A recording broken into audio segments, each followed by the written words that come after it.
Welcome back to Just Scrap Radio on BJPenn.com. I'm your host, Cole Shelton. And in episode 39, we got a good line for you guys ahead of UFC Vegas 28. We're first joined up by one of the headliners, Jairzinho Rozenstruik, to preview his main event scrap against Augusto Sakai. Obviously, this isn't a fight a lot of people thought would be a main event, especially after Rozenstruik's last performance, where he was very lackluster against Silgon, didn't throw enough in the main event. He knew that, so we kind of talked about that loss, what he learned from it, and how he's really excited to get another main event spot because he knows the UFC's believing in him to go get that finish and start working up his way up the heavyweight ranks. We also talked about that in Ngannou rematch. That's one he really wants back. And he said now that Ngannou is a champion, that's what he's striving for, is to go get that rematch back, because he knows that first fight, if they rematch, it doesn't go that way again, just because how quick it ended. We're then going to be joined by one half of the co-main event and Marcin Tybura to preview his fight against Walt Harris. He got a heavyweight main event, heavyweight co-main event. It either could end early or they could be two decisions that are very lackluster, but Tybura's on a sneaky win streak now. He's on a 4-fight win streak, coming off the TKO win over Greg Hardy for that. Beat Ben Rothwell, beat Maxim Grisman, beat Sergey Spivak. After getting knocked out by Shamil Abdurahimov and Augusto Sakai in a minute. And people kind of thought he was done, but he's really turned the corner. So we talk about this fight and what a win over Walt Harris. And this is a known guy who's on a 2-fight losing streak, lost over and lost to Volkov. He's a guy the UFC really likes. Obviously went through a lot of tragic things last year, but 3 fights, could be fighting for his job, and Tybura knows that. So he says he's really expecting the best Walt Harris. We're then going to be joined by Brian Maxwell, who's a bare knuckle fighter, but he's turned him back over to boxing on Sunday on the Floyd Mayweather Logan Paul undercard. He's taking on Chad Johnson, aka Chad Ochocinco, the former NFL player. So we kind of talk about how this fight got made. How do you even train for a guy that's never even had a boxing fight? There's no tape on him, but Brian's really excited for this fight. He knows a win over Chad does a lot for his career. And we close things out talking to Youssef Zalal about his fight against Sean Woodson. This is a sneaky good fight. Obviously, Youssef Zalal had a lot of hype coming into the UFC, took the short notice fight against Austin Lingo, big underdog, won that, or not a big one, but about a plus 200, won that, then beat Jordan Griffin, then beat Peter Baird. A lot of people got talking this guy's a future top 15 guy, but then he set 2 straight setbacks to Aliyah Tuporia and Sungwoo Choi, so he could be fighting for his job against Sean Woodson, who's coming off his first career loss. This is a high stakes fight at featherweight, should be a good one, but it was a really good show. I hope you all enjoy, and thank you all for listening, and be sure to tune in next week for a really good UFC 263 lineup. All right, we're joined by UFC heavyweight Jairzinho Rozenstruik, who's headlining another show upcoming here. Jairzinho, man, how's it going? Good, man. How are you?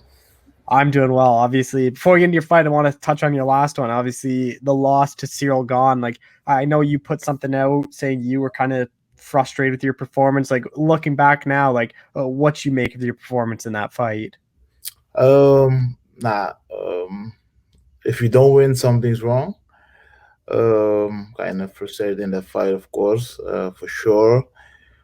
But if I look at that fight, I'm keep improving my game, and yeah, I was seconds too late with my counter, and I couldn't get it loose in that fight. But I still improve and keep training hard, and yeah, I got another opportunity to make it right. So working hard to it and looking forward to June 5th.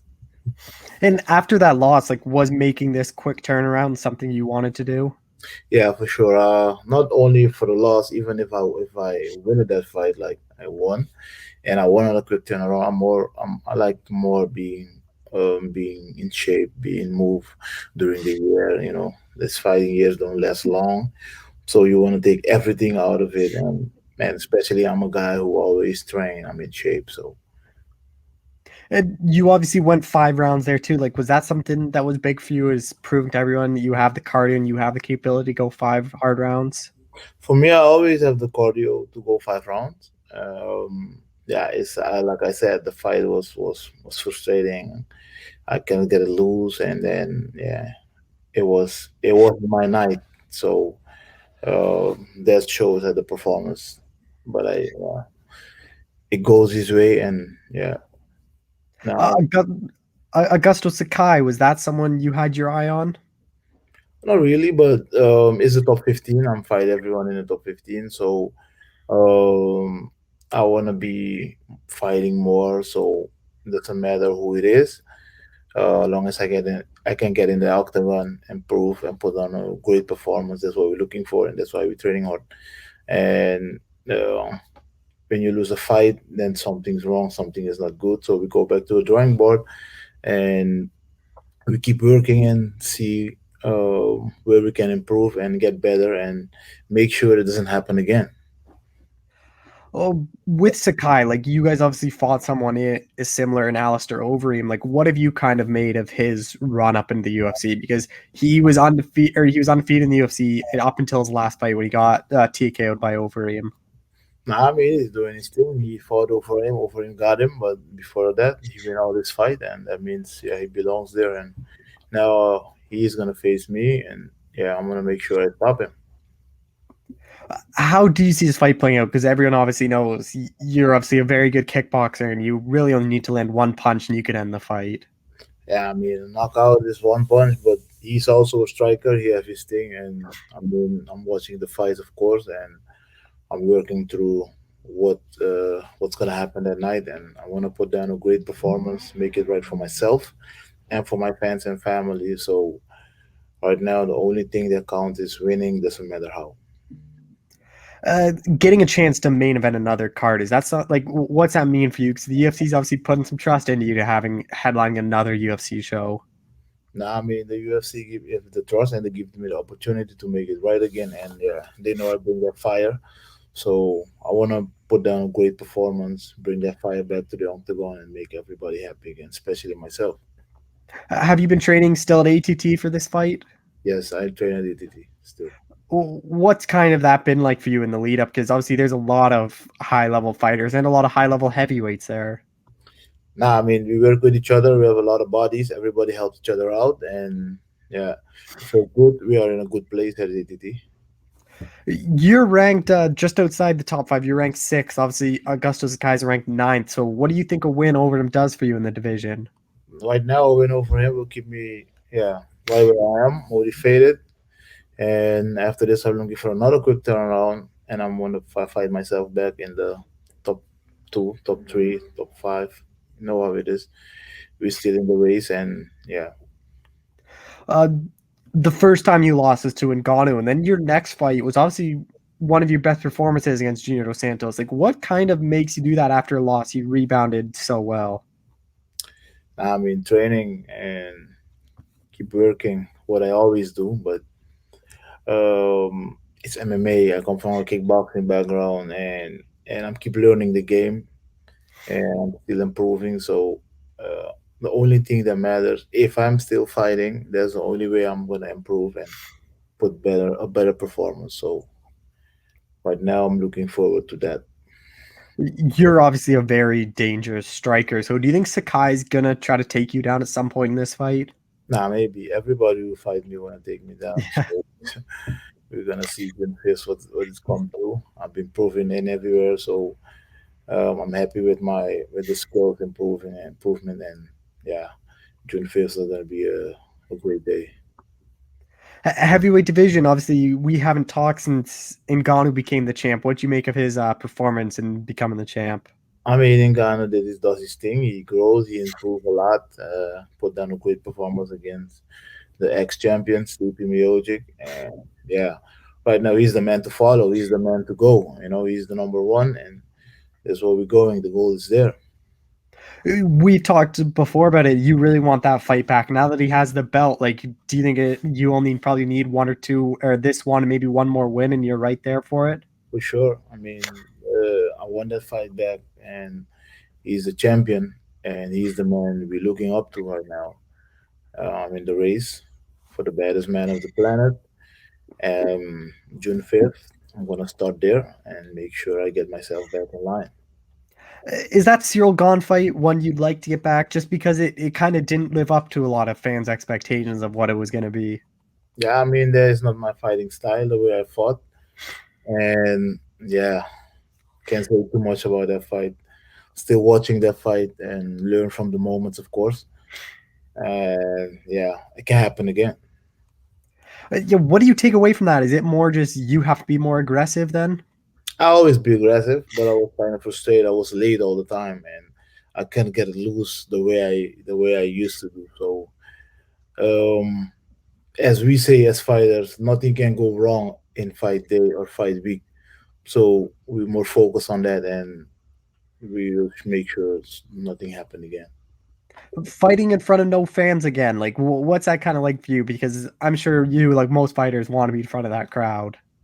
It's nice to fight with fans, but I kind of get used to it without the fans. So I can't wait to fight with fans again, and it's always different, and the hype, and the sound in the crowd is screaming, and so it's always nice to fight with fans. Can't wait till they happen again. You're someone that likes to be very active, so you get your hand raised here. Like, how quickly would you want to turn this thing around? I mean, I'm fighting June. If I can fight August, I'm there. Let's go. Is there anyone you have your eye on, or is it just whoever the UFC offers at? Because there's a lot of intriguing matchups. Like maybe your Stipe's next fight, maybe you fight Curtis Blades. Like there's a lot of interesting matchups for I mean, you. all of those names make sense.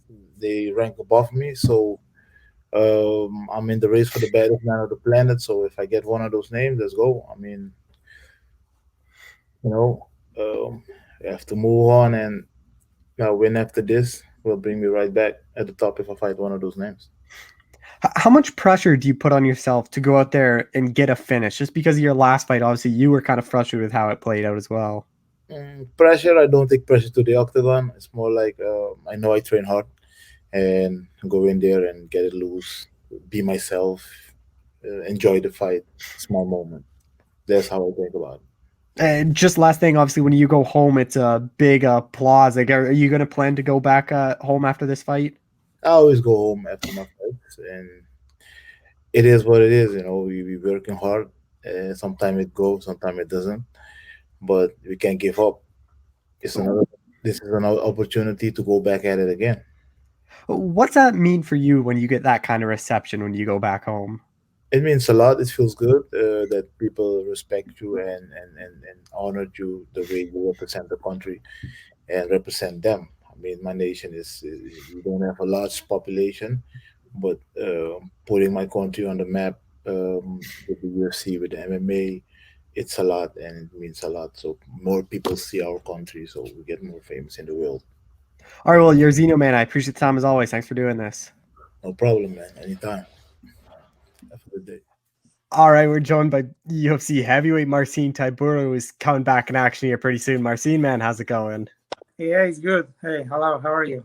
I'm doing well. Obviously, coming back June 5th against Walt Harris. Was this someone you kind of had your eye on, or was it just who the UFC offered you? That was someone UFC offered me. I supposed to fight Blago Ivanov by the end of the match, but he got injured, and there was no good replacement for this date. So they rescheduled me for June, and they offer Walt Harris, and I thought that's even better because he's higher in rankings, and he's more famous actually. So I knew anything about this fight is better for me right now. Year 2020, like what was that year like for you? Because a lot of people had a bad year. Your year must have been one of the best of your life. You 4-0 in the UFC, coming off a good finish over Greg Hardy. Like, what was last year like for you? The year was the sports wise was great. Actually, yeah, everything went well about it, and as I thought after my fight in February, I thought that I might not be able to fight at all this year, but it all turned out that I fought 3 times, and I've been busy, and actually I was happy about my performance. I joined a very good club right now. I have a new coach, in this year. So yeah, everything went well, perfect. Obviously, Walt Harris is ranked in the top 10 after Blagoy pulled out of that fight. Like, were you kind of hoping to get someone in the top 10? Yeah, I was hoping actually. I always looking for fighting someone who's higher in rankings than me. So, I was hoping for top 10, but I wasn't sure about it that much because the fighters are.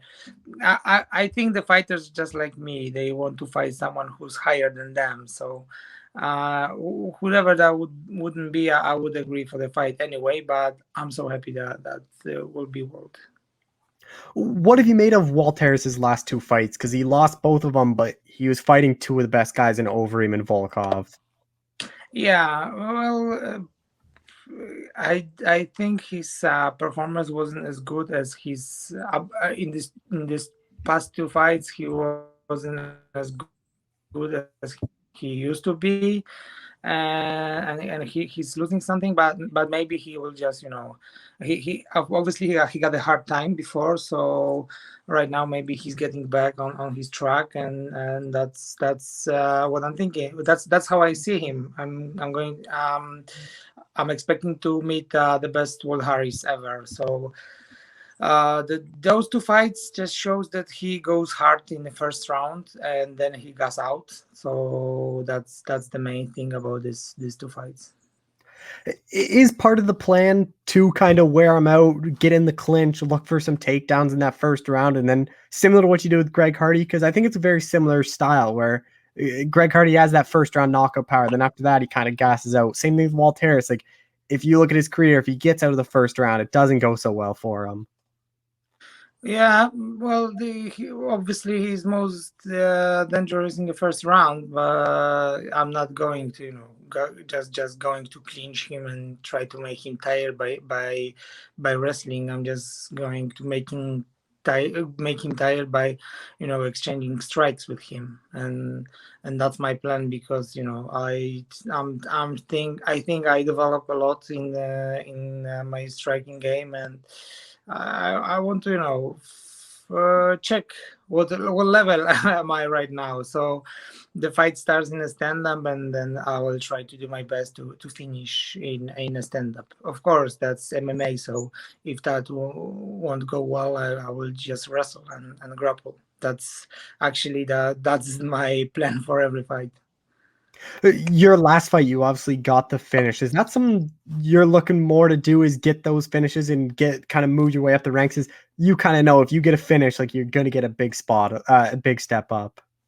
Yeah, actually, yeah, that was before the UFC, I got most of my fights I finished before the time. So later was a couple of decisions which I didn't like. So right now I'm actually focusing on put it much harder and look for the finish every fight.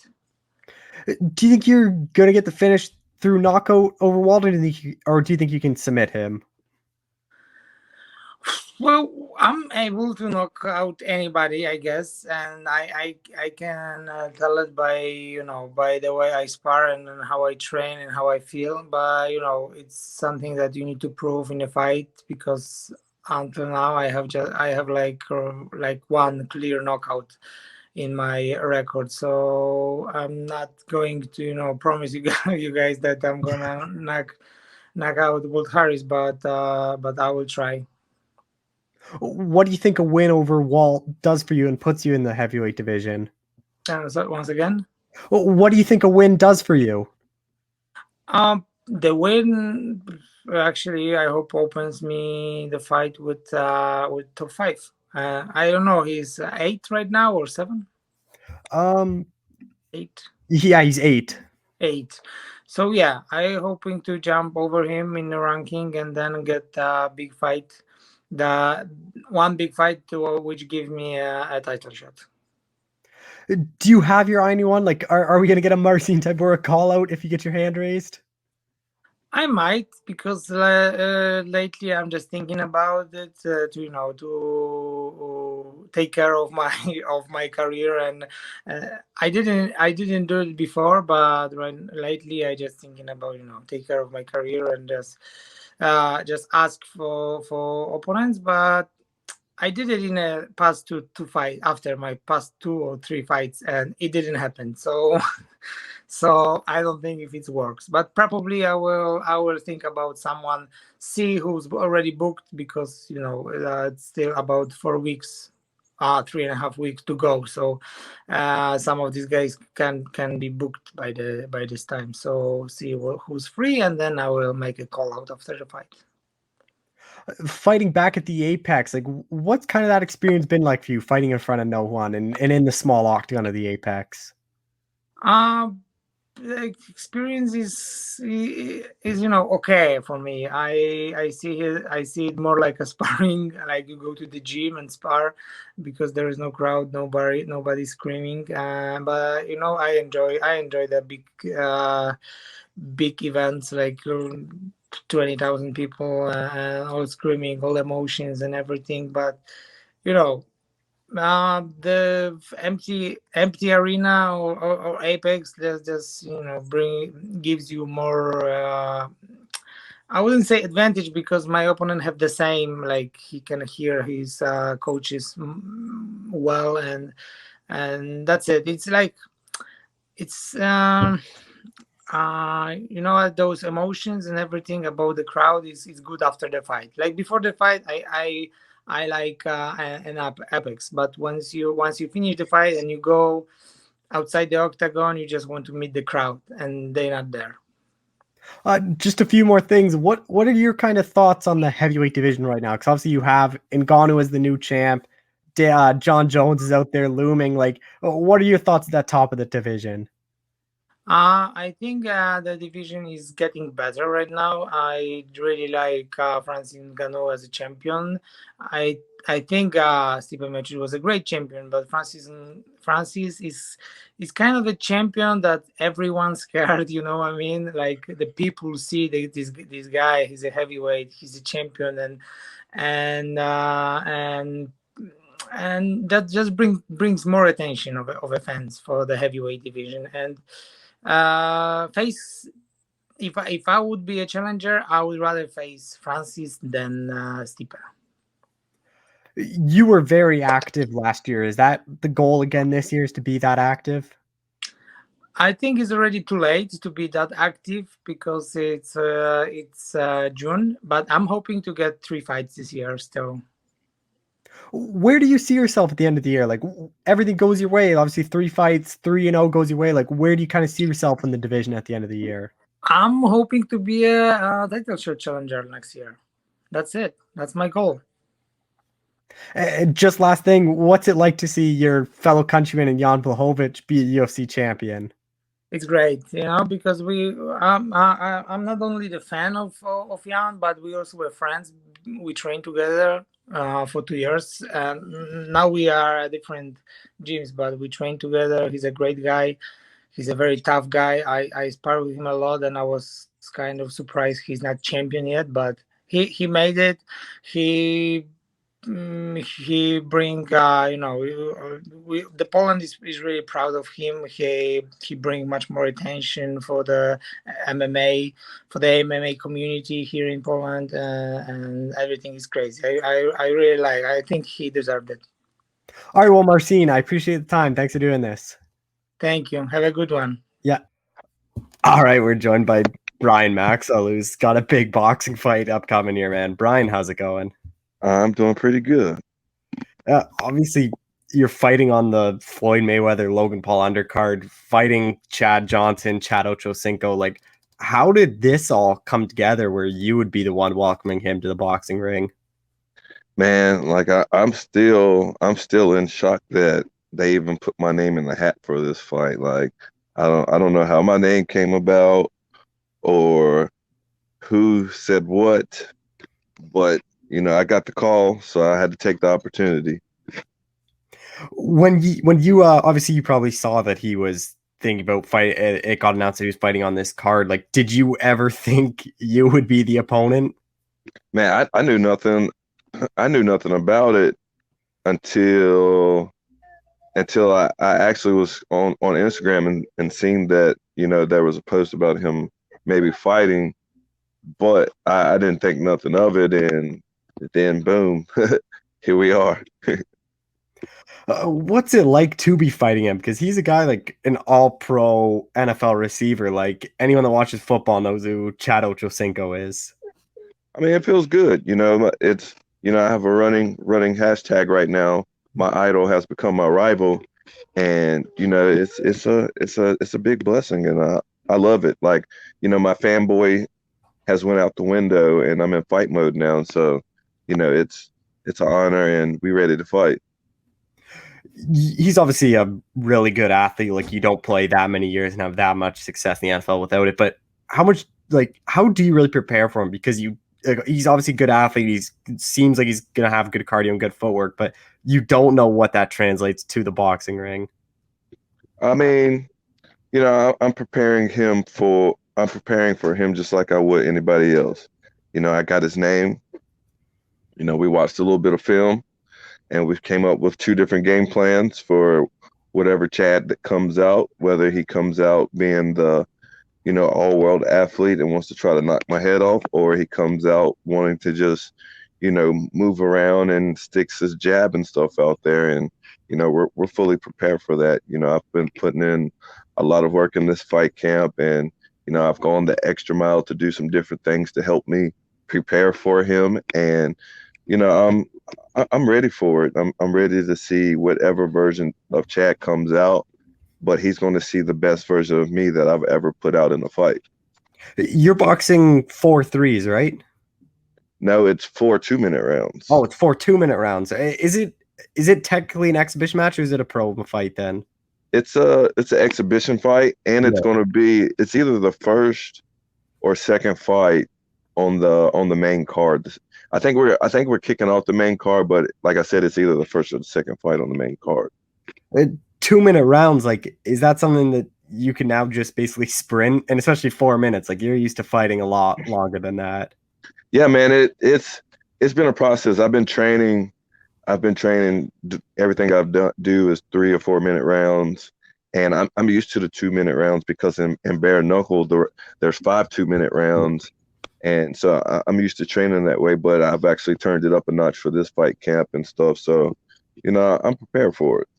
What glove sizes are you guys using?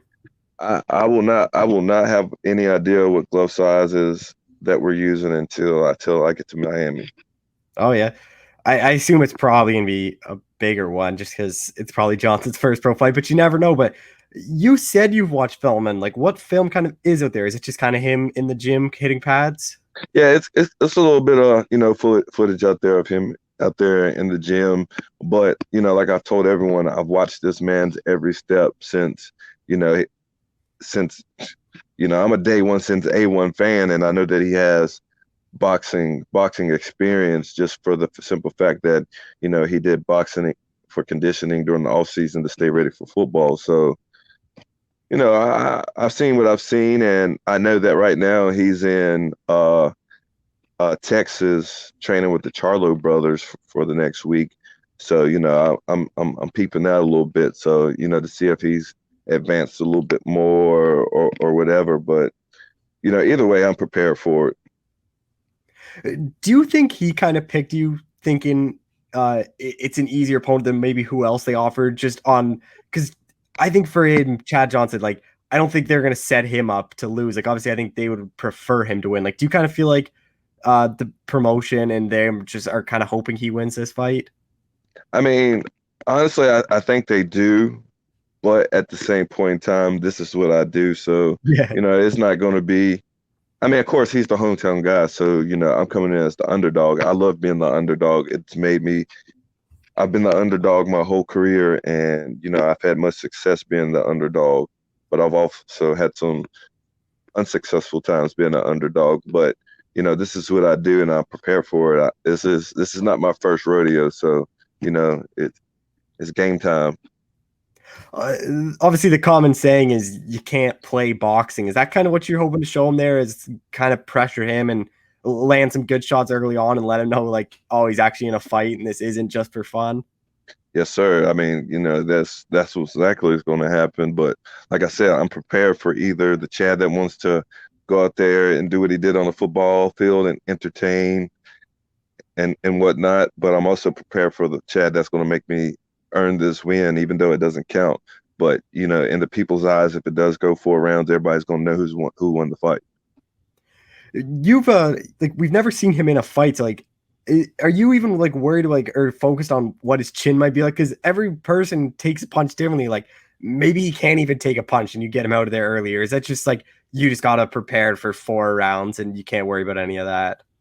At the end of the day, we're prepared for going all 4 rounds, but I'm going to test him, though. In all reality, he's going to be tested just like he's going to test me going against another all-world athlete. So, it is what it is, and it's going to be a fight regardless. I mean, it's going to be entertaining. I mean, it's the second most hype fight on the whole card. Like, nobody is talking about none of the other fights. All they're talking about is me versus Chad and Floyd versus Paul. Like, today, like it's still unreal. I took my son to get some food after wrestling practice, and while we were in the drive-through waiting on our order, one of the guys from the back, I guess he noticed who I was because, of course, I'm in my car, so I didn't have my mask on, and he's like, "Hey, you're the dude that's fighting Chad Ocho Cinco Johnson, right?" And I was like, "Yes, sir." And he's like, "Oh my God, I'm a big fan, man. Can I get a picture?" And I just I got these pictures that I've already autographed, and I just gave him one, and he was so appreciative of it. So, it's still unreal. You fought in boxing, like bare knuckle. You've done some MMA fights. Like, how important or how big do you think that's going to be here? Where this is Chad Johnson's first time stepping into the ring, and like you probably know it, fighting for the first time, like all the nerves and that come with it. Like, you're not really going to have any of that. You're not going to have like ring rust or anything because you've been an active fighter as well. I mean, I'm going to be nervous. I'm going to be nervous as hell. Yeah.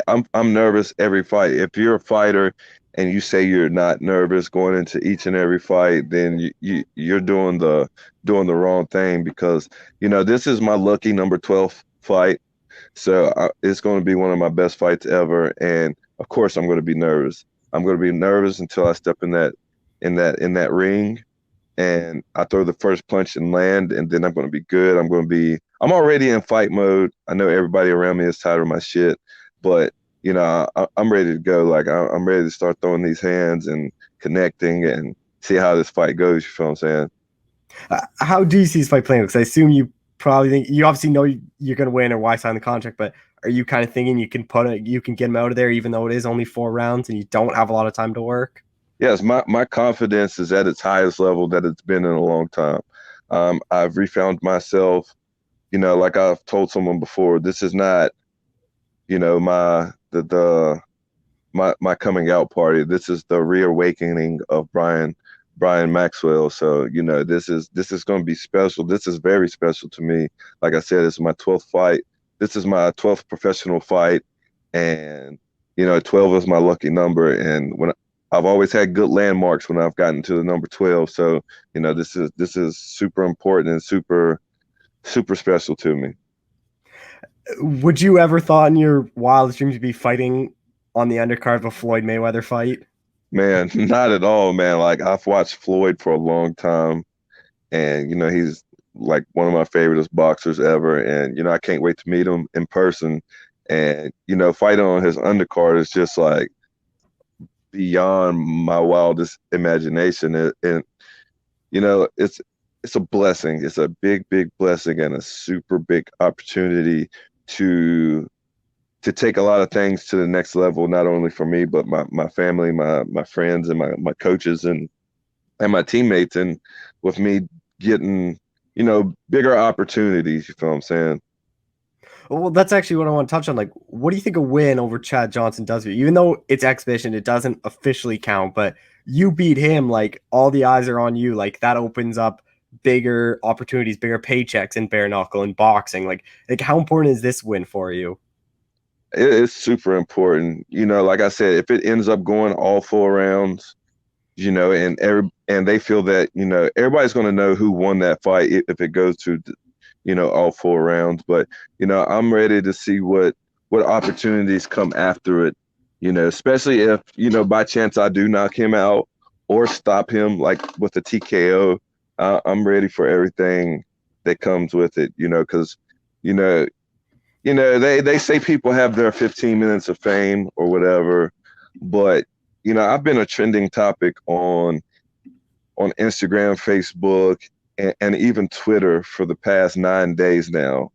And, I don't feel like that 15 minutes of fame is up yet, but, once this happens, and like I said, if I TKO him or knock him out, I feel like that's going to be instant superstar status for me. And like I said, it's going to set up a lot lot of opportunities and a lot of things coming my way. You feel what I'm saying? You're someone that likes to be active, so you get your hand raised here. Like, when's that ideal time for him to return, or is it whatever comes up, whether it's boxing or bare knuckles? Are you focused on one or the other, or is it just whatever opportunity is best for you at that time? Man, God willing, everything, I stay healthy and, I don't get any cuts and whatnot. I plan on fighting. I actually got some other fight news. Like I said, if God willing, everything goes as planned and I come out healthy, hopefully I'm fighting, within a short amount of time after this fight. You feel what I'm saying? So, yeah. With Chad Johnson, like, he's not a boxer, like he's not going to have a boxing stance. Like, how do you prepare for that? Because he's probably going to have a weirder stance and like kind of have different movement just because he hasn't been a boxer. He doesn't under that traditional stance and footwork. That's what also helps me, just because I've kind of seen how his stance in and how he moves a little bit, and I train. I have my main gym, and then I go to a boxing gym with my main striking coach, and I travel. I've traveled a lot during this fight camp, and having to prepare for this fight, I was already in fight camp anyways, and I've seen different styles of people, and at least three or four out of the many people that I've trained with during this fight camp, they're kind of weird like him and move like him, so I'm prepared for that. Just a couple more things is obviously he's 43 and with boxing, like even though it is 2 minutes, like that's a hard 2 minutes you got to go. In football, he would just go fast for like a tiny bit, like the sprints. Like, what do you kind of think of what his cardio is gonna be like? Because boxing for 2 minutes straight is a lot different than playing a football game. I mean, like I said, he's an all-world athlete, so I'm pretty sure he's going to be in shape for it. And yes, you got to be completely different condition for boxing, and the amount of time that he's had to get ready for this fight, I feel like he'll be all right for 1 or 2 rounds. But I feel like my experience and what I know will help me in the later rounds if it goes that far. Are you kind of just basically, because I kind of think he's going to come out guns blazing in that first round, try to get that first round knockout? Like, is that kind of something you're kind of already thinking about? Is let me just play defensive in that first round, then bring it on to him after that? I mean, I'm very prepared for that because, if he comes out guns blazing, we had, like I said, we got a specific game plan for the first round. We got a game plan for the second round. If it goes further than that, we got a game plan for the third round, and we got a game plan for the fourth round. So if he comes out guns blazing, I hope not, because that'll be very bad for him. Just last question for you is: you walk out there like in a football stadium, all the fans, like what's that going to be like for you? You're obviously probably going to get booed, but just fighting in front of that people and in that stadium. Yeah, I already know I'm going to get booed just for the simple fact that Miami is his town. Like when I actually fought in Miami in February, I thought I was going to get booed, but, people cheer for me because, I guess a few people noticed me from bare knuckle and whatnot. But, dealing with these Miami fans, 60,000 fans, I know I'm going to get booed. And I'm not even going to I probably won't even hear that because once it's go time, I'm in tunnel vision and I'm not going to be paying attention too much to the crowd.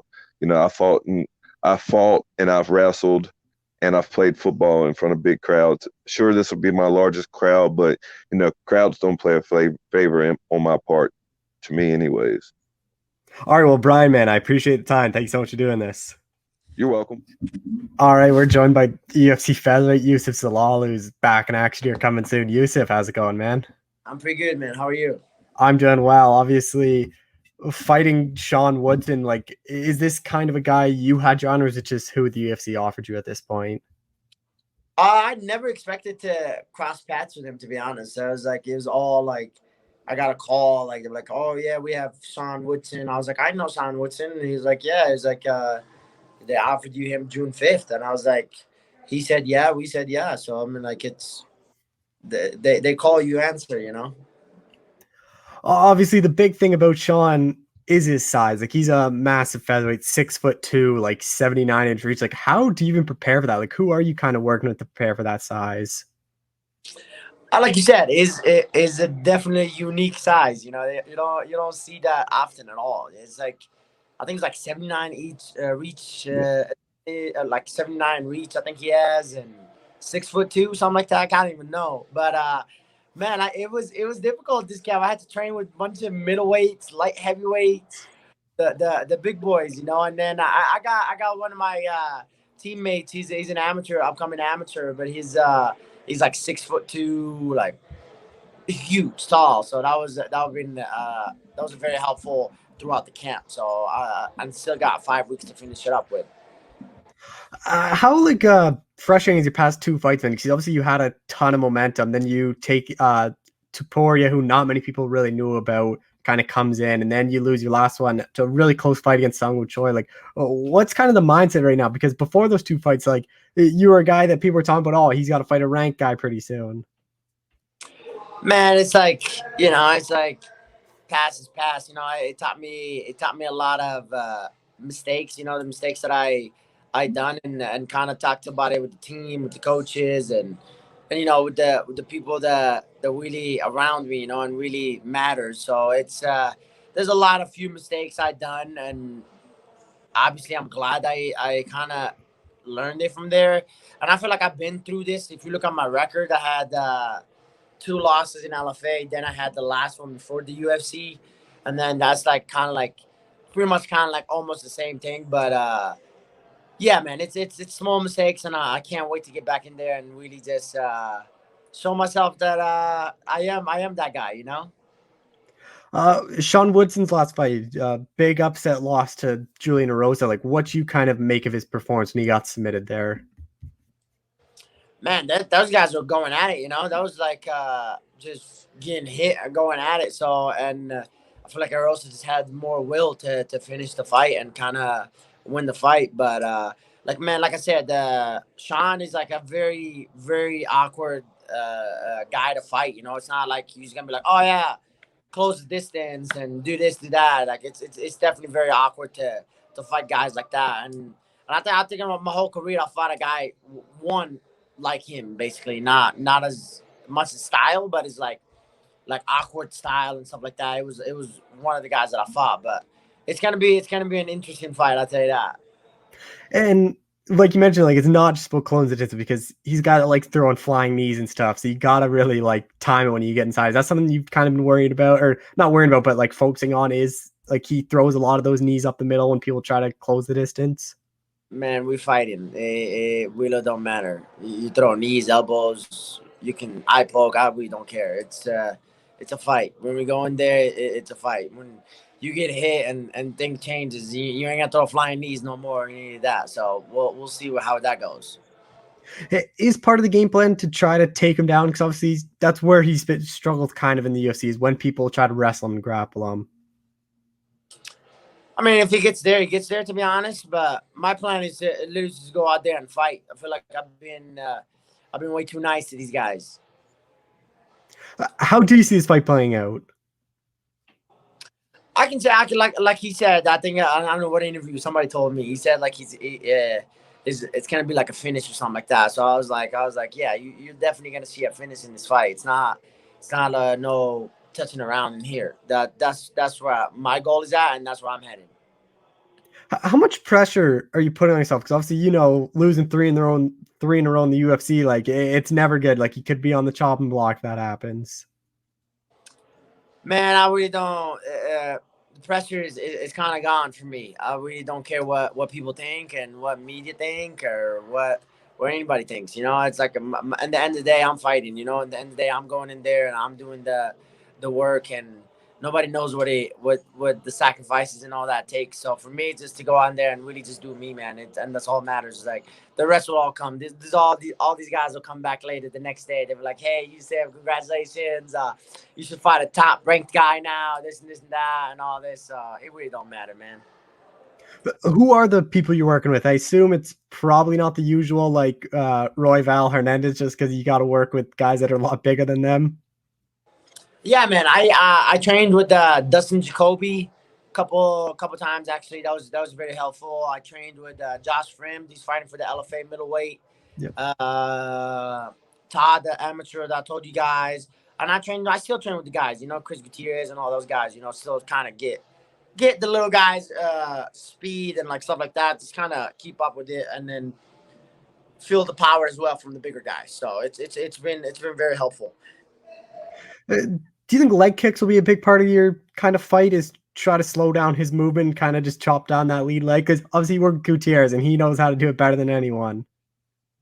Oh yeah, man. I mean, if it's there, it's there. Like I said, like I'm not gonna be out there and be like, oh yeah, you know, I'm like kicks, this and that. Who cares? You know, if it's there, it's there. It's not, I'm gonna hit you in the face. So it's one of those, you know. So, but yeah, like you said, man, Chris Gutierrez is one of the best kickers. I feel like in the UFC. So it's pretty cool to get trained with guys like that and really just experience everything. You know, leg kicks. Jiu-jitsu, pace, everything from these guys. We have a great team and amazing people in here. What do you think a win over Sean does for you? Is it more just about getting back in the win column and getting that momentum back and not really worried about what's next? I think it's like you said, momentum, and it's kind of it's more for me than anything. I feel like it's not. I really don't care about like the momentum and this and that. It's all for me. Then I have to prove some stuff, the little mistakes and one big mistake that I done. So it kind of helped me out towards the upcoming fight. You were a guy that was really active last year. 4 fights. Already your second one this year. How are you taking all these fights all the time? I don't know, man. I might be just young. I don't know. I was like, I do feel it sometimes though. I'm like, oh God, like I can't. This is crazy, but it's fun, man. I love and enjoy doing this, and I would not do any other job than this. What is that time frame? Everything goes your way. Like you're a guy that likes to fight. It seems like every other month. Like what are you looking at? June, July, then try to get back. Or I guess you're in the beginning of June. What are you looking at? Like July then?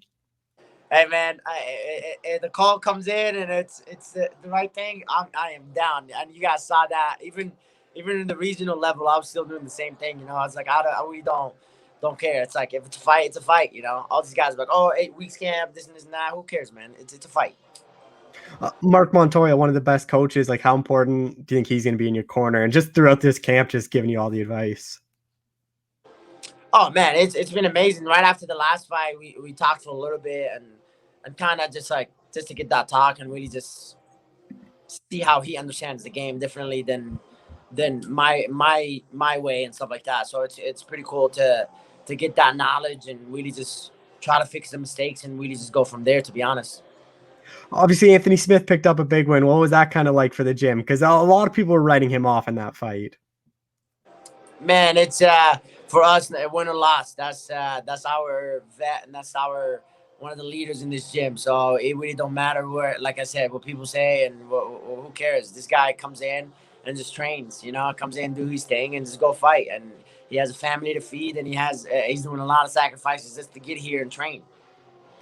Just last thing I want to touch on is every time we talk, you kind of bring up your next fight might be at bantamweight. Is that bantamweight move ever going to happen, or is it just more you're just taking these featherweight fights because they're coming up more often? It's been done for the last 3 fights now. It's like we're definitely not going back to bantamweight. I tell you that. So it's featherweight from here on out. Yeah, it's been featherweight, and it will always be featherweight. So now is it more just building up your size again? Because when we were talking, it was about you didn't want to get too big because you thought a bantamweight move might be next. But now, I guess if you're 100% certain on featherweight, is it just kind of bulking up now? Kind of. It's like it's both things. You know, that's why I have the experts do the job. I just go out there and listen. You know, and just follow directions. But I got my strength conditioning coach Augie, Wrigley, and all those guys down there. They really do what I need. You know, and what I really on that week or that month or that camp. Basically, they focus on all that. Just last question. A bit disappointed you're not on one of these pay-per-views in front of fans. You're just back at the Apex in front of no one. I mean, a little bit. You know, I'm not gonna sit here and lie, but it's like, you know, especially after watching the Florida fights, you know, that was a pretty cool, exciting fight. So for me, it was like, whatever, man. It's a fight. I fought, I think it was like 4 fights. 4 fights in the Apex. So for me to go out there and just do it again, it's whatever, man. At least it's not Fight Island and that travel. Yeah, true. 100%. All right, well, Youssef, man, I appreciate the time as always. Thanks for doing this. Thank you, my man. Appreciate it.